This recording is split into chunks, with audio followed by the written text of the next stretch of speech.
Welcome to the Academic Womxn Amplified podcast.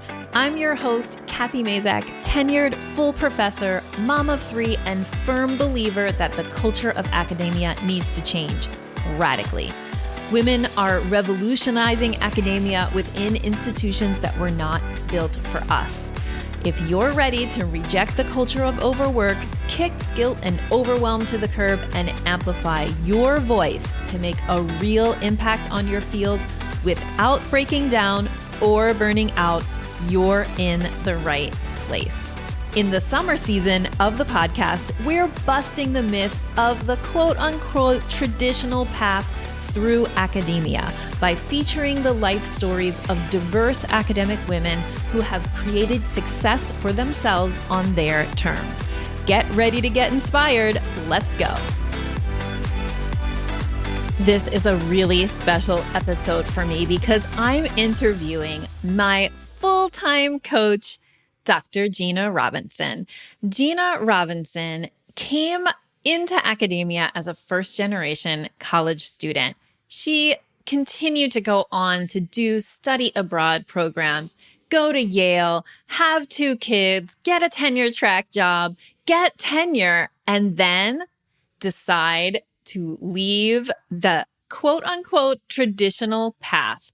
You are going to be so inspired by this story of Gina, who went from a super kind of standard traditional career in academia into public humanities and now into a career as a really outstanding writing coach.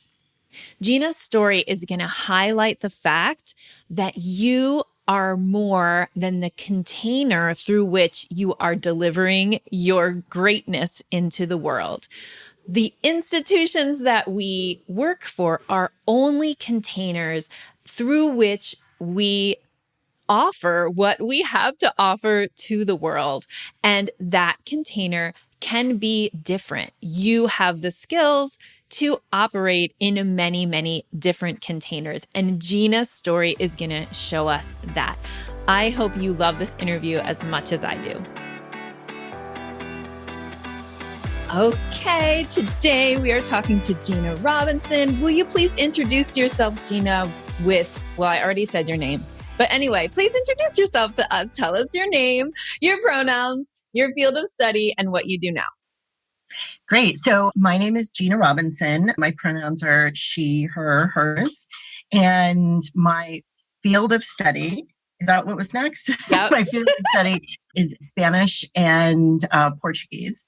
And let's see, right now I am just in a transition period. I have been working in public humanities, working on a public lecture series for the past year.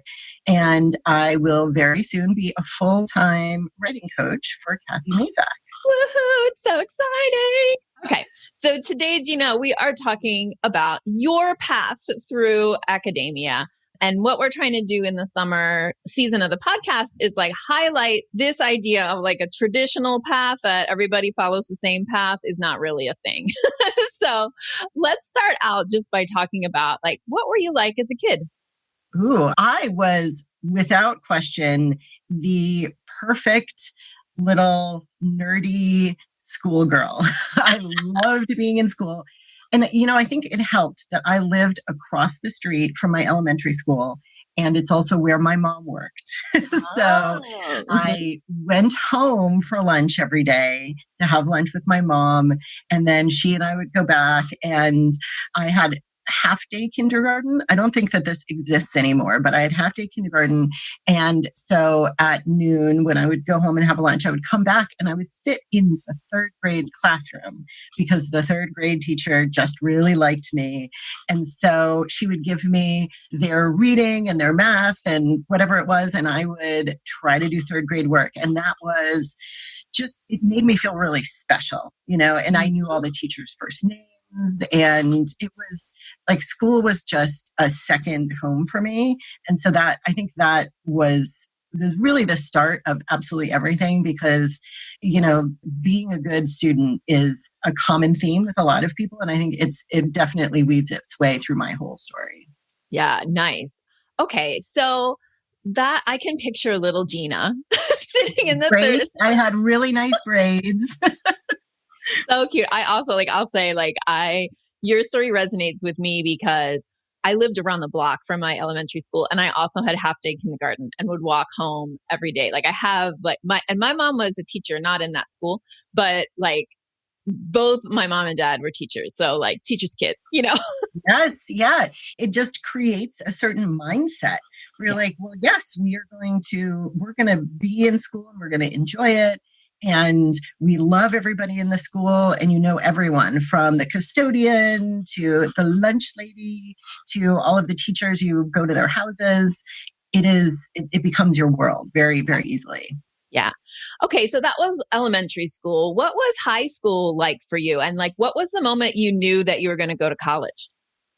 Well, actually, this is kind of cool. So I was really super nerdy, and I say nerdy in a good way because I think that's something that I can very easily get behind. And and in high school I went to a really, really big city high school where they had lots of different tracks, and I was on kind of an accelerated track. But I was a first generation college student. Mm-hmm. When I was in high school, my parents hadn't gone to college, mm-hmm. and we were in a pretty low income bracket. And so I actually qualified for this really cool program called Upward Bound. And it is for low income, first generation college students to really get them where they need to go. Mm-hmm. And so I think that I would have thought about going to college, but it would have been a really, really difficult process without a program like that. And essentially, we would meet a couple of times after school during the school year, like a couple of times per week. And then during the summer, we would actually have kind of a summer camp where we took classes, which again sounds awful to a lot of people, but I was like, oh my gosh, the summer after my senior year of high school, I took a sociology class through a college, and it just again was like the coolest thing ever. I was like, oh, I'm a college student now. But so they helped me do a lot of that exploring that I think my parents wouldn't have really known to do with me. And they helped me kind of stretch a little bit more because, when you're a first generation college student, what are sort of the colleges nearby, and possibly you have an aunt or an uncle or someone who knows about some cool college. But this gave me the chance to look at every college in the country because they were going to be able to put me into contact with people who had been there or who knew something about it. And so that definitely made the whole process relatively easy for me. And then, of course, I thought I was going to move far away. I grew up in Minnesota, in the Twin Cities, which is, it's in the Midwest. So, there's that sense of isolation, but it's a big city. But anyway, I thought I would move out to New York City or, really go far away. And I ended up going to this little liberal arts college called Carleton College, which if anybody's listening, it's a wonderful place. You should check it out. But it's about 45 minutes from where I grew up. So I didn't go super far away, but it was definitely intellectually and just sort of in terms of the environment, it was like a completely different world. And I think this is going to be a theme for a lot of people, but it was sort of where I found myself. I was like, all of these people love studying. They're my people. So how did you figure out what to study? Did you have to declare a major when you went? What was around that decision of how you ended up in Spanish and Portuguese? That's a great question. So I am a really big fan of the liberal arts style education.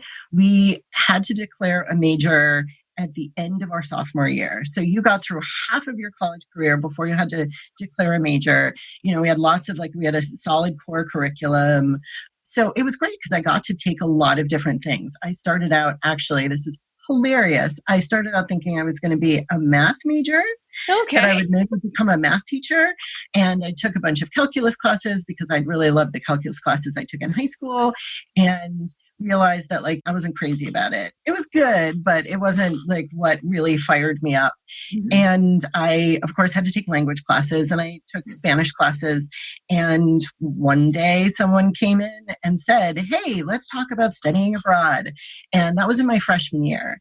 Mm-hmm. And it was, again, this is something that I would push for a lot of people. Start thinking about that when you are in your freshman year of college. And, maybe I'm saying this for the children of the people who are listening to our podcast. But it was a really important decision to be able to make then. I hadn't been on an airplane at that point by freshman year of college. And so I was like, yes, I'm going to go to Mexico. So the winter of my sophomore year, I went to Mexico, and it was, I'm going to say life-changing so many times that I feel like it's going to lose all of its value as a word and a concept. But it was beautiful to be able to interact with people in a different language and sort of make that transition from thinking about how I'm conjugating a verb and like trying to pull out the word to really thinking about what I was saying and letting the words sort of come to me. And that it was just that transition just felt so good. And I, of course, also really fell in love with this different culture. And it wasn't necessarily like, and this might sound terrible, but it wasn't necessarily Mexican culture itself. It was that I was in a culture that I didn't really know very much about. And I had to kind of learn all of the rules as I went along. There wasn't really anyone standing next to me going, well, actually, here's how, you had to make all of those mistakes. And I made a lot of mistakes. I once told my host family that I had slept with someone that was like a friend of the family, when I meant that I had just seen them on the street, but I was just like, you just pick a verb and it's the wrong verb. And I will just never forget all of those beautiful moments when it's like, oh, I get to make this mistake and then I get to learn it and I don't have to feel bad. And so anyway, as soon as I got back, I declared a Spanish major. And while I was in Mexico, I'd actually bought like a ton of books in Spanish because I was like, I'm going to read all of these, and stumbled through a lot of them. And and I realized that this combines all of the things that I have discovered I love: reading and writing and traveling and talking to people. So, and then after that, I went to Madrid for a semester, and that was also just a really great experience. I mean, like a big European city, and just kind of getting to see a different part of the world. And I did a lot of traveling while I was there, and I think that by the time I graduated with my Spanish major, I was very sure that what I wanted to do was to go into grad school and become a professor. And again, I kind of link that back to being a kid and knowing the teachers' names and really kind of feeling like, yes, these are people that I can actually be. Yeah. And this is something that really feels attainable, but at the same time is a dream for me. Yeah. So that's where everything, I think, kind of solidified itself. So did you have like a mentor or somebody saying like, well, here's what you do with a Spanish undergrad major? Because I feel like a lot of times, especially with first generation college students, and I see this in my students in Puerto Rico, is that there's this idea like the acceptable majors are majors that are going to result in a certain kind of job. So you could go to do pre-med, you could do engineering, like you could do pre-law, but besides that, like you're wasting your time. So, so were your parents supportive? And who was saying like, how did you know that grad school was like a thing? Yes, it's a good question. I do think that, especially now, I feel like this was the late 90s, early 2000s. And so that was actually, it was a time when we were just a little bit less concerned with like exactly what that job was going to be at the end. The college students that I've worked with are, they're all like, well, if I have this major, then that's what I'm going to do. And it's funny because, I didn't really think that much about exactly what it was going to be, like what the daily tasks would be, once I finished all of this. But I really admired a lot of my professors. I had a French professor who actually was Hungarian, and she had married a Mexican man. They lived in rural southern Minnesota, and she taught French, and her daughter was not trilingual, quadrilingual. She spoke Wow. 4 languages. And those were the kinds of things that really like sort of fit into that fantasy for me of like, yes, I'm going to have this like multilingual world and I'm going to be a professor. And she wore these really crazy cool outfits. And I was like, I'm going to wear crazy cool outfits.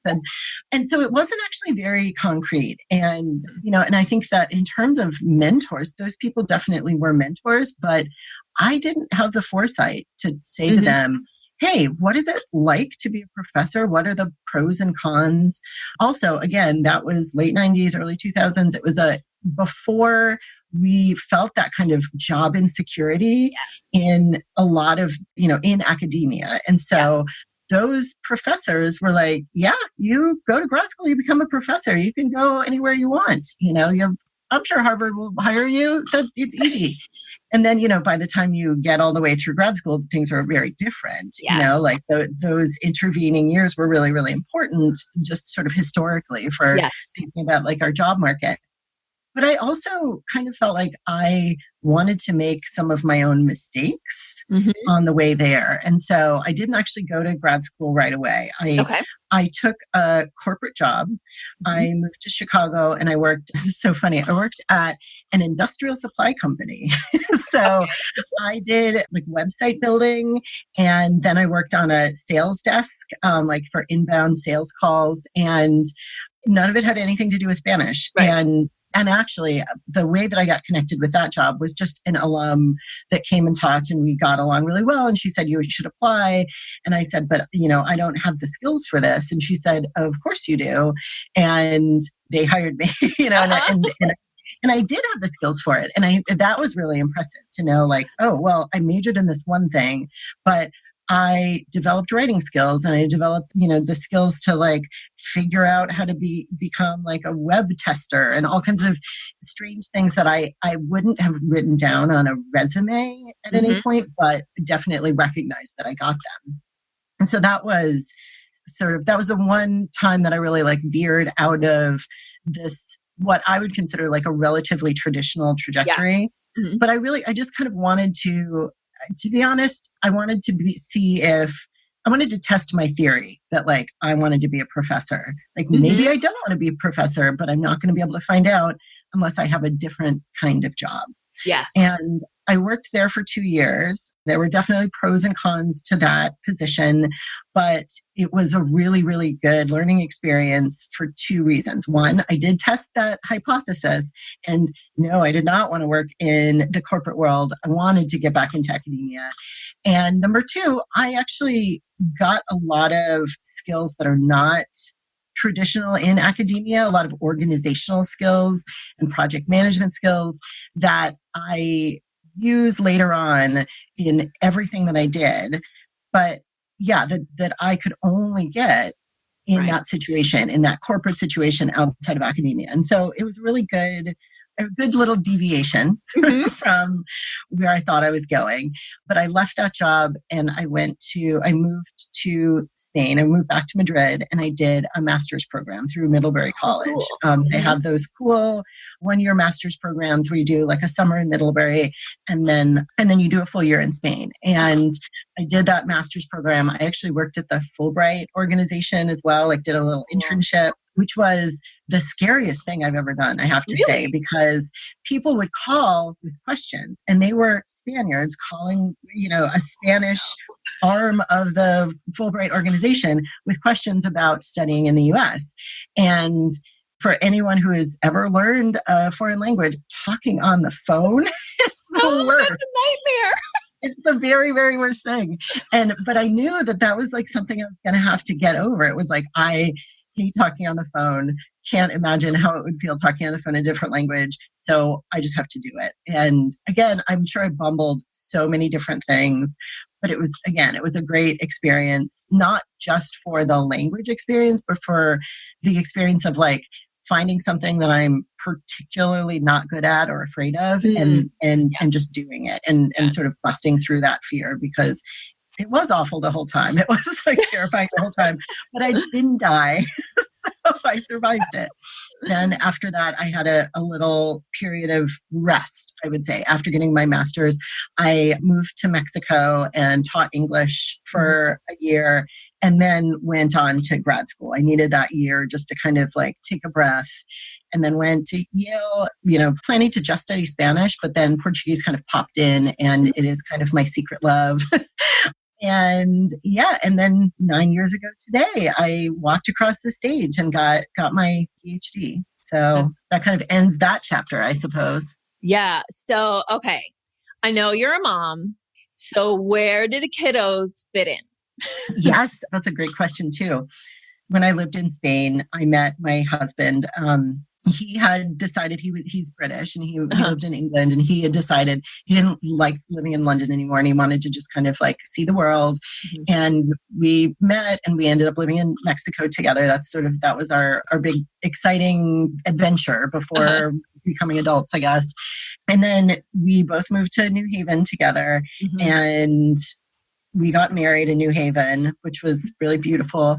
And then we decided, before I finished my PhD, we're going to have a kid. And it worked out surprisingly well. I don't want to get into like too many details of my birth story, but my son arrived a month early. Wow. Literally the evening after I handed in my full rough draft of my dissertation.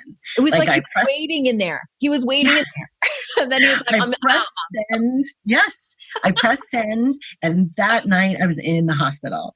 So it's just that really funny, the way the universe works is that your body and your family and everybody, they know when you're ready for those things. Yeah. And I know that sounds very woo-woo, but I really kind of felt like everything sort of happened at the right time. And so my son was that would make him like kind of an infant toddler when I graduated. Yeah. And I actually walked across the stage holding him and got my PhD. And it was such a great experience. He doesn't remember it at all. I always ask him, he's 10 now. And I'm like, do you remember doing that? He's like, no, but I can, that sounds really cool. I'm glad I was there. And so that was exciting to have a child, have a growing family and be ready to go out on the job market. But of course, like I said, the job market was terrifying. It was like, it was that point when if you got an offer, you had to take it because you did not know if you would ever in your life get another offer, especially if it were a tenure-track position. Yeah. So it was like an exciting time, but also really scary. Yeah. But luckily, I guess I got a position up here in Vermont, and we moved up here with a lot of excitement about the fact that Vermont is a kind of a rural place and it's really beautiful and there's a lot of space and there's, you can be outside a lot. And that was kind of where we wanted to raise kids. And so my daughter came along 3.5 years later. So I was fully into my tenure track position at that point. And we can kind of talk about the pros and cons of that as well. Right.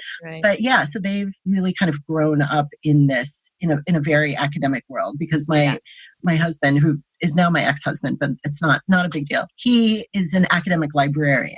And so during that time, during my grad school, he was getting his master's in library science. And so now, we both moved up to Vermont and got academic positions. So that was, and of course we can talk about the two-body problem as well. But it definitely worked out relatively well in the end. So what was that first year on the tenure track like for you? Ooh. I mean, to say that I had no idea what I was doing is a massive understatement. I mean, you're not prepared in any way for all of the little bitty details of things that you're going to have to do. It's sort of like deciding that you want to play an instrument and going and taking classes in music theory for 5 or 6 years, and then finishing that and having someone hand you a clarinet and say, play. Yeah, that's such a great analogy. Oh my gosh.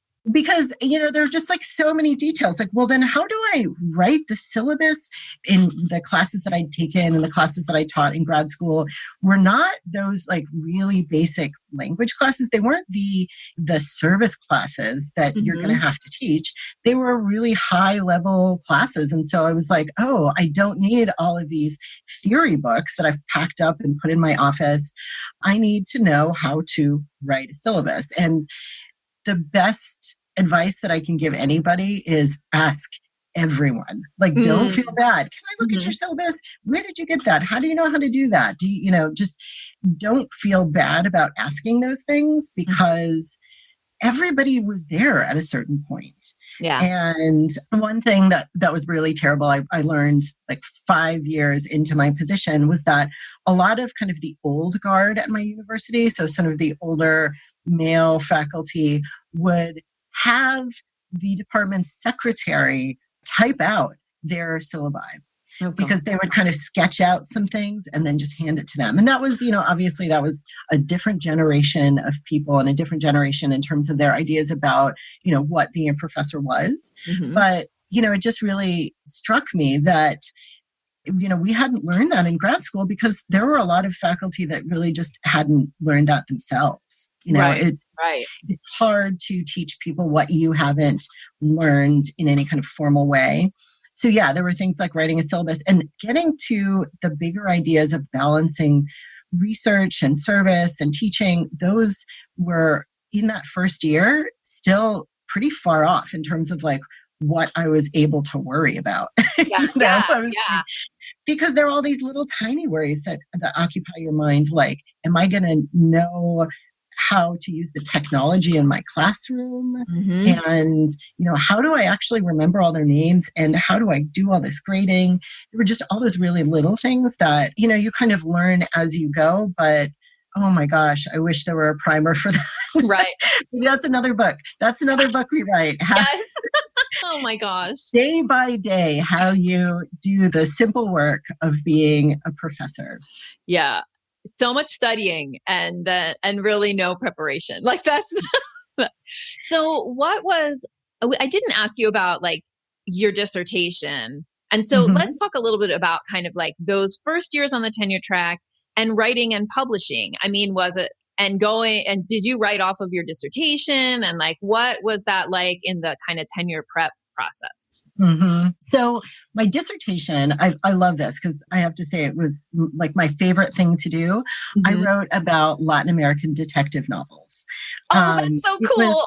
It was one of those things where, when you got to the point of writing your dissertation, I was like, this is something I'm going to be married to. This is something I absolutely love. And I did do a little like soul searching, like what are the things that really, really keep me awake at night because I want to keep reading or I want to keep learning about. And my entire life, I have loved detective stories and mysteries. And so I got into like, obviously every dissertation has its like very specific niche. And so it was a sort of a political take on detective fiction in Latin America. But it was so much fun to be able to read the literature that I've always loved, and do really deep dives into it. And the process of writing my dissertation was definitely, again, a lot of trial and error. My committee, my advisors were very hands-off. They said, we trust you. You are going to do an amazing job. And we will see you in a year or two when you've got something written, Nice. Okay. And so, again, that's where all of that corporate project management came in for me because, and we talk about this a lot when I do my coaching, you can't say, I'm going to write a book and have that feel like a reasonable project or something that you can do. You get overwhelmed by the hugeness of it and you start to feel like an imposter. So you have to really, really break it down. And so, I had it broken down into, what I was going to read and what I was going to write on a daily basis. And also, and I think this was my ex-husband's influence, I actually scheduled breaks. Like, okay, I'm going to write some of this and then we are going to take a break and we're going to go on a little road trip or, just really like getting those quiet moments where everything can just kind of settle. And so the dissertation process ended up being really fun. I really enjoyed it.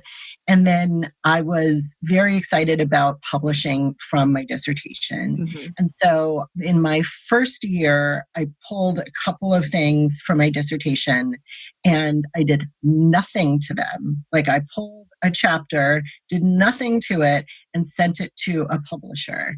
And I don't know, Kathy, can you guess what happened? Well, I'll guess that the same thing, like Gina, like there's so much in your story that in my head, I'm like, oh my God, me too. Oh my God, me too. I did that too. Like I just like was like, here, my dissertation, nothing happened. Like I did get a rejection, but I'm surprised I even got an answer. Like it was like a one-word rejection. It was like, no. Yes, I think I did get sort of chided in my in the response, that they were like, well, you should probably not just send a dissertation chapter. In my mind, I'm like, but I took the word chapter 3 out of the first page and changed the page numbering. So how did they know? And again, I didn't really know how to transition from like, this is a dissertation to this is an article written by a faculty member.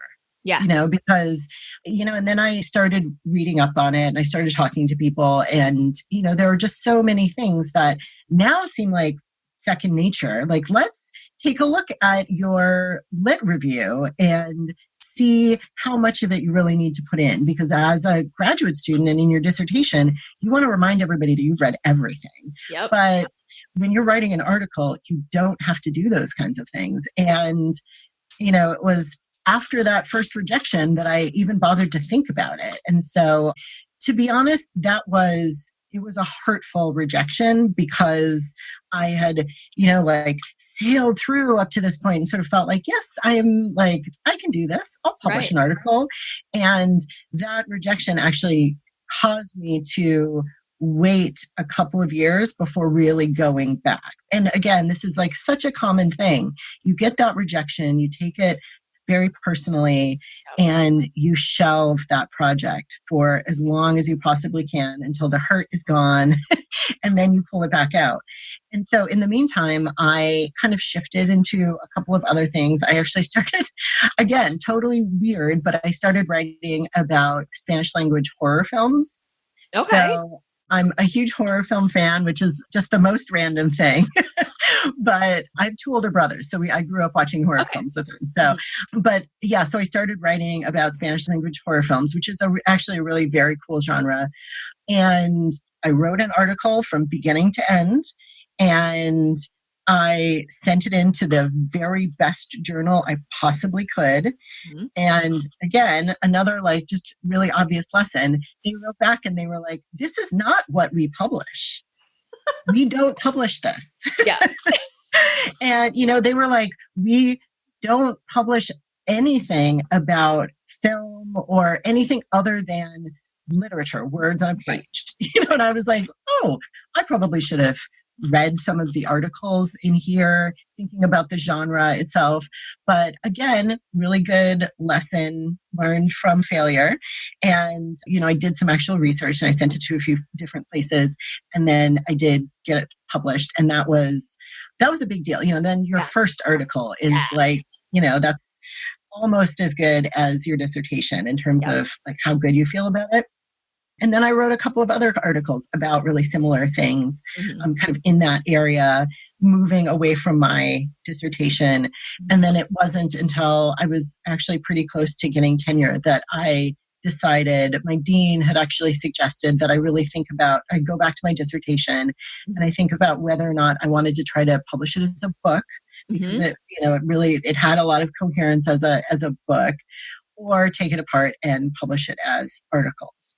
And so, I had to take that break. I had that one big rejection and then needed to take a break from it, which I actually felt really good about, because otherwise I think I would have really stuck into that genre and really tried to force myself to publish from my dissertation for too long without opening up and starting to think about other topics. Yeah. Yeah. Okay, that's really interesting. And like you said, like such a common story. Like people are nodding their heads, I'm sure.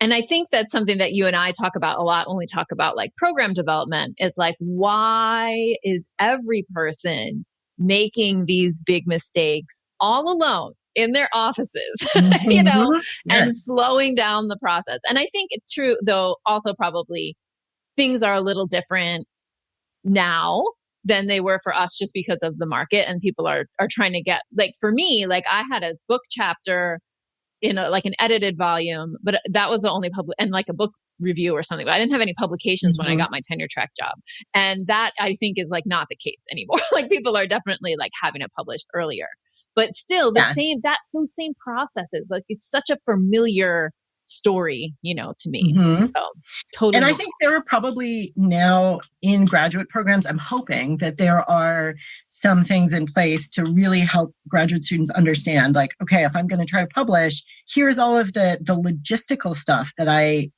just never could have known on my own. Yep. But if there isn't, there should be. Yes. There should be some training on that. Yes. But I think that it was a long process of trial and error, lots of failure. And one thing that did for me was give me sort of an understanding of how failure can help in Mm-hmm. the entire process. Like, as long as you can get okay with failing, like even using that word, like, yes, I failed because my goal was to publish in this article or in this journal and I didn't, but taking the negative feelings out of that word Yes. failure. Like, Yeah. I failed. And so what am I going to learn from that? And that really felt like, now looking at it in hindsight, that was a really, really useful set Yeah. of skills to develop in that way. That I had to have that first big cry because I didn't get my article Yeah. published and then just like pick everything up and keep going. Yeah. So I want to talk a little bit about motherhood pre-tenure because it's something that like I've talked a lot about it, about like how it's influenced me and having to like smush my day into like smush all my academic activities into like the time that my kids were in daycare because there was no other way. And also Mm-hmm. I would just want to acknowledge that the racist patriarchy says that you shouldn't have kids during your PhD and you shouldn't have them pre-tenure either. So you did both those things. So screw them. And how did motherhood kind of influence your trajectory pre-tenure? Yeah. So, and I also want to note that then if you wait until you get Oh tenure, yeah. then on the other end, people are like, why did you wait so long? You're going to be so old when Your you're, advanced maternal age. Yeah. yes, Through you're that like, too. you're stuck between a rock and a hard place. And yeah, I actually, I have to say that when I was in grad school and decided to have a baby, there was a moment when I was afraid to tell people Yeah. because and of course, I want to note that like I went to a really great grad school. I went to Yale. The education that I got was great, but the faculty members that I worked with have dedicated their lives in every way to being academics. And so the idea of having a family and developing work-life balance really wasn't something that they cared that much about. There was no professor who I can imagine sitting me down and saying like, okay, here's how you create boundaries. Because, these were faculty members who would send us emails at 3 a.m. and we knew that they were up and working because that's what their life was. And as amazing as they are as people and like they have done just some crazy, amazing stuff, that wasn't really what I was looking for with my life. And so I decided I wanted to have a child and that I would make it work somehow, or that my husband and I would make it work. We wanted to be able to have time for our families. And so when I did actually tell people, they were really supportive. I was surprised by how supportive they were. And it was really great. I got so many other grad students pulling me aside and saying, okay, my husband and I want to have a baby. My wife and I want to have a baby. How are you dealing with that? Yeah. Like it's sort of this, there was like suddenly this secret club of like, we want to do this, but how do we do this? And is this okay? And I actually feel like normalized it a little bit to be able to say like, yes, you can have a baby and and you will still get your PhD. And, obviously not, that doesn't happen to everyone because I think that's maybe some of the fear is that there are people who decide to have children and then can't finish their PhDs and leave. And so that I think from the upper level, that's the fear. That's the reason why, you don't always get that positive reaction from people. But yeah, I felt really supported. And then when I got to my new position, actually, you know what? The very most difficult thing when I moved to Vermont, and maybe this is not common everywhere in the US or in the world, but definitely not in the world, but I had so much trouble finding daycare. Oh. Like I showed up in a new state and I was like, I am starting my job on August 1st. And so I'm going to need daycare. And everybody I called was like, well, in August 1st, in 3 years from now, you could certainly have some daycare. Wow. Wow. There were wait lists and it was so hard and it was hard to sort of know what was good and what wasn't. And of course, it all ended up working out. He went to a really great little daycare and I was really dedicated to creating that balance. Okay, I drop you off and you cry and I cry for a couple of minutes. I get in my car and I drive to work and that's my transition. And there were actually, I do really vividly remember one day when my son was just like, did not want to be at daycare and wanted to be with mama. And I was sobbing and I was thinking like, why am I doing this? Is this even worth it? And I really want to say that just because like that is normal. Yes. That's like such a normal feeling. And the other thing that I ended up doing, especially after I had my daughter a few years later, I brought my kids to the office all the time. Yep. And I didn't even really ask anyone if that was okay. Like and that wasn't like a political decision that I was making. It was just out of necessity. Like, okay, I have to be in my office and do this grading or be ready for this meeting. And I have these two kids. I'm going to bring them with crayons and iPads and whatever I can. And I'm going to sit them down and I'm going to yell at them to be quiet and feel bad about it later. Yeah. But I'm going to get this done. And again, I think that it sort of normalized things a little bit, like, okay, this is what's happening. And I also found that students were really, really appreciated that. I could tell that it was very humanizing for students to see this attempt to balance things. And every once in a while I'd have to bring, especially my son, I'd have to bring him into the classroom that I was teaching in and sit him down with his iPad and his headphones. And the students all thought that was really awesome. They were like, wow, you're a person. Yes. You have these other things that you have to do. And I think the other faculty members were okay with it, probably less supportive of it, especially those people who had not felt comfortable doing that when their kids were young. I think that, there was maybe a little bit of envy, like, well, you're just doing this. You're just brazenly bringing your kids into work. I didn't get to do that kind of thing. And, and I think that one of the things I really want to do is make sure that people understand that like, this is something you can do. It doesn't matter what people used to do. It doesn't matter what the person in the next office thinks about it. This is what you have to do sometimes. And so you just do it and you just don't worry about what people are thinking about it or whether or not that is going to help you get tenure. Right. Especially because if you are at an institution where you're doing your best work, but you don't want it, you're not going to get tenure because you've brought your kids to school. That's not the right place to be working in. Like that's just, you're not supposed to be there. And so, so I just kind of pushed through with that, and I hadn't really thought about this, but it also sort of mirrors now my own experience as a kid that like my mom worked at the school that I went to and I got to sit in on the third grade classroom. My kids would come and they would, at a certain point, I had them like handing out worksheets when we were doing like any kind of like worksheet stuff, hand out anything that they had to like hand to students, or if they were in charge of holding the chalk, they got to be like little helpers. And that also felt really good because again, like it's sort of perpetuating that relationship with schooling that is positive. And so I felt like that had to be a really, really important and very normal part of my life as a parent and as a professor. Yeah, absolutely. All right. So what was getting tenure like for you? Because you did it. So what was it like? I will tell you, it was anticlimactic.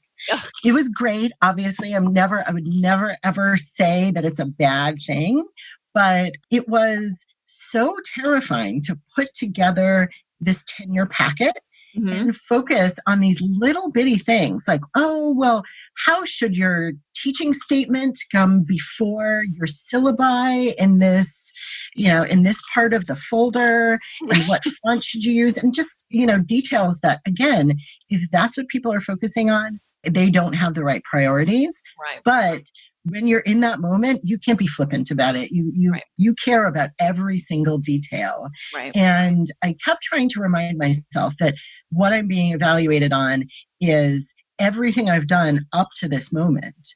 Right. But what I'm doing at this moment is just feels so intense that, you just forget that. You forget about the fact that like, oh, I've done this many articles and I've done this much service and I've taught this many great classes.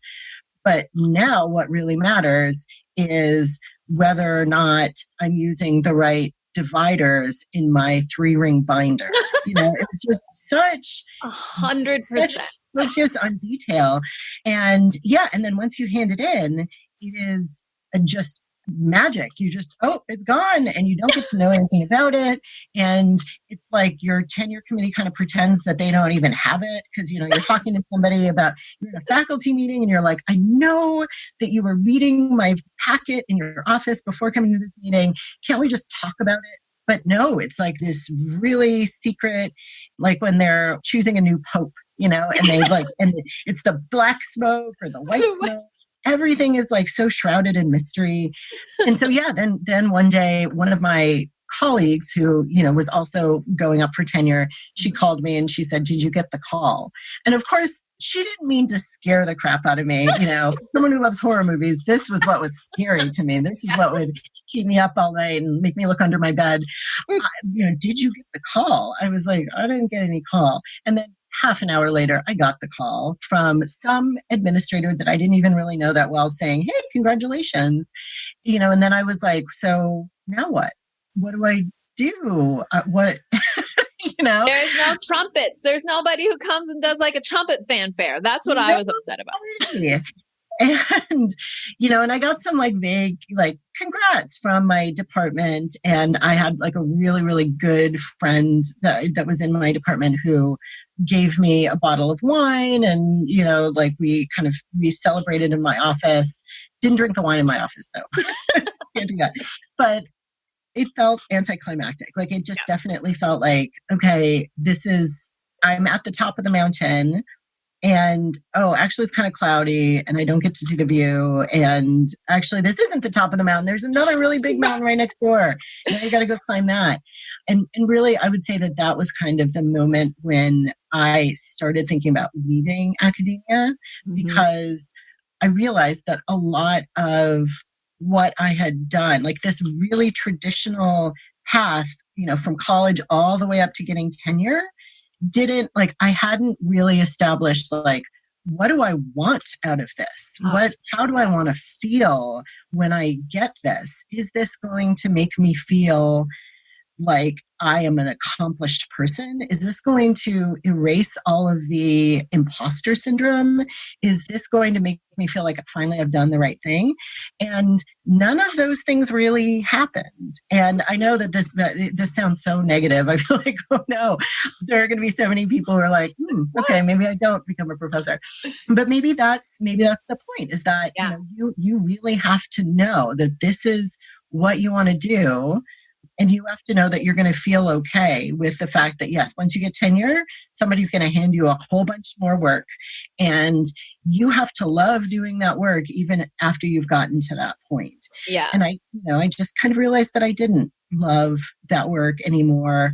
And what I'm doing now. So, and I don't want to make this a podcast about leaving academia, but well, but But I will just say, like, that's also an acceptable path. Do you know what I mean? Yeah. Like, that's why I wanted to talk to people who have done a ton of different things, because it's also acceptable. Because what you're saying right now, let's just like dig into this for a second.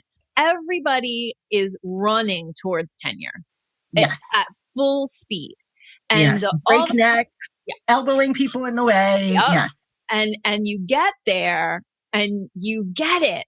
And so like part of and some people I'm sure listening to this podcast will be like, why would you ever leave a tenure track job if you got tenure? Like that's what everybody's trying to do. So I think it's really important to hear like, okay, well, why? Right? Like, and you said that like, well, is this really what I wanted? It's really not the top of the mountain, right? There's more mountains. So, okay. So I just wanted to kind of highlight that part. Well, and also the other thing that is worth thinking about is the fact that when I was looking for a tenure track position, when I was still in grad school, I had actually had there was the dean of careers at the grad school was just this really, really amazing person. And she ended up being a mentor for a long time and still is. And I went and talked to her and I said, I'm nervous about not getting a tenure track position. And she gave me all of these resources for positions outside of academia.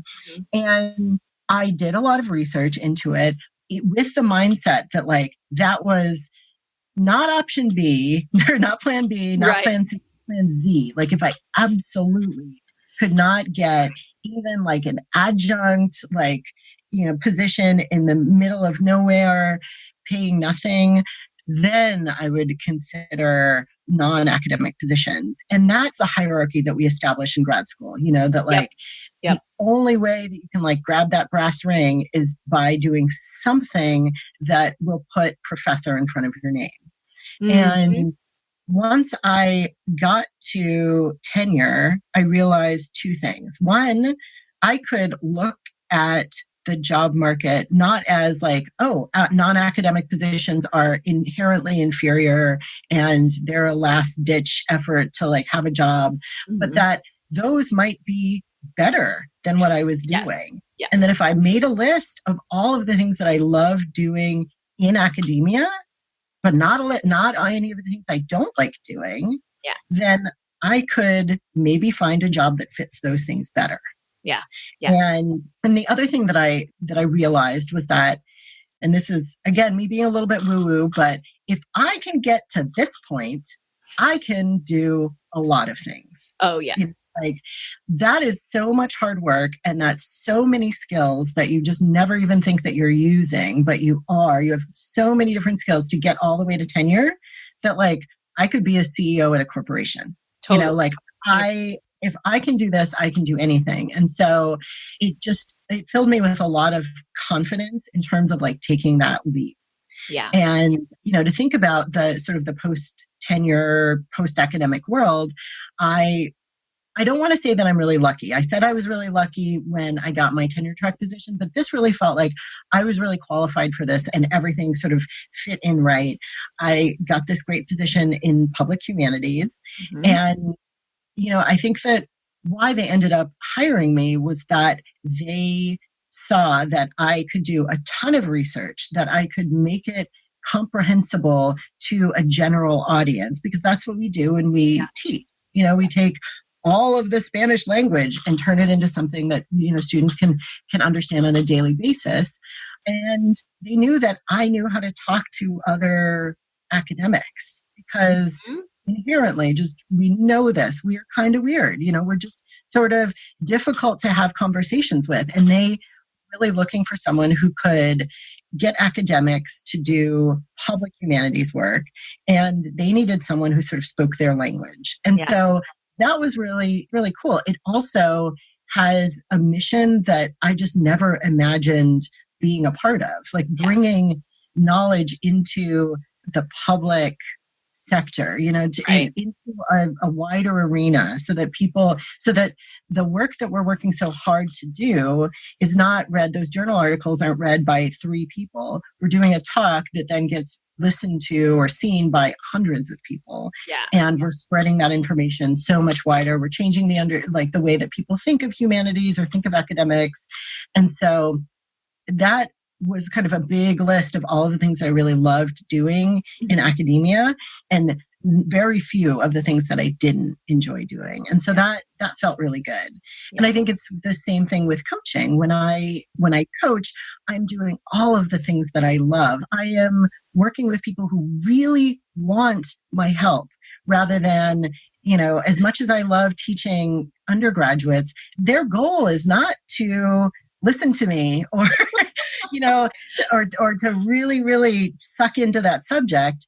And working with women who are goal-oriented and who really want to do well and who are going to take all of these ideas and run with them and implement them and come back and celebrate their victories. So that's the kind of teaching that just like fills my heart.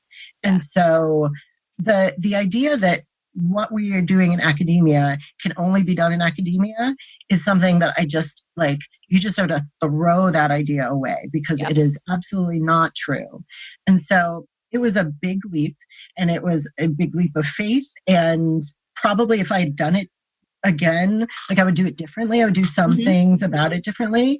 But I also think that, again, the fact that I made lots of little mistakes along the way meant that I now am a lot more confident about even about my ability to make mistakes. Okay, I'm going to take this leap and I might make a mistake or I might fail, but I've done it so many times at this point that I know that that's not the end of the world.